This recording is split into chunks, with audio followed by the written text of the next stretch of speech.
পায়েসটা খাই দিই, জন্মদিনের পায়েস। এটাই হচ্ছে মেন বাঙালির।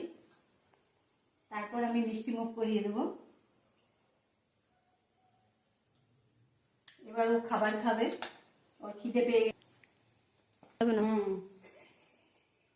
দেওয়ার আগে ফ্রিজের চিন্তা করছে। টিস্পুনটা খাওয়া হলো।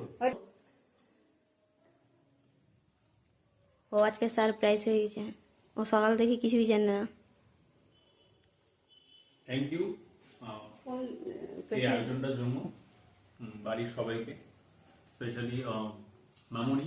সবগুলো রান্না মামুনি করেছে আজকে, আর সাথে দিয়া অবশ্যই হেল্প করেছে, আর বাবা জিনিসগুলো এনেছে, আর ভাই কেকটা অর্ডার করে দিয়েছে। তো থ্যাংক ইউ বাড়ির প্রত্যেককে। প্রতি বছরই আমাদের বাড়ির মধ্যেই মানে সবারই জন্মদিনই তেমন বড় করে কিছু করা হয় না, বাড়ির মধ্যে সবারকে নিয়ে করা হয় ছোটখাটো করে। তো জিনিসটা ভীষণ মানে একটা আবেগঘন মুহূর্ত আমার কাছে। অবশ্যই এগুলো যদি এখন আমার পছন্দ না, কারণ আস্তে আস্তে তো বড় হচ্ছে, বয়সটাও বাড়ছে, তো এখন এগুলো আর অতটা মানে ভালো লাগে না। ছোটবেলায় খুব আনন্দদের জন্মদিন হোক বা কিছু, তো এগুলো অতটা এখন মানে ইম্পর্টেন্ট মনে হয় না আমার কাছে। তো যাই হোক, বাড়ির লোকের ইচ্ছে, তো সেটাকে তো ফেলা যায় না। তো যখন সবার ইচ্ছে হয়েছে, তো আমি যদি জানতাম না, কারণ সকালে আমি অফিসে ছিলাম, দেন অফিস থেকে এসে একটু কাজে বেরিয়েছিলাম, তারপরে বাড়ি এসে দেখি এরকম সব আয়োজন করে রেখেছে। তো প্রথমে একটু সারপ্রাইজ হয়েছি, আর ভীষণ ভালো লাগছে।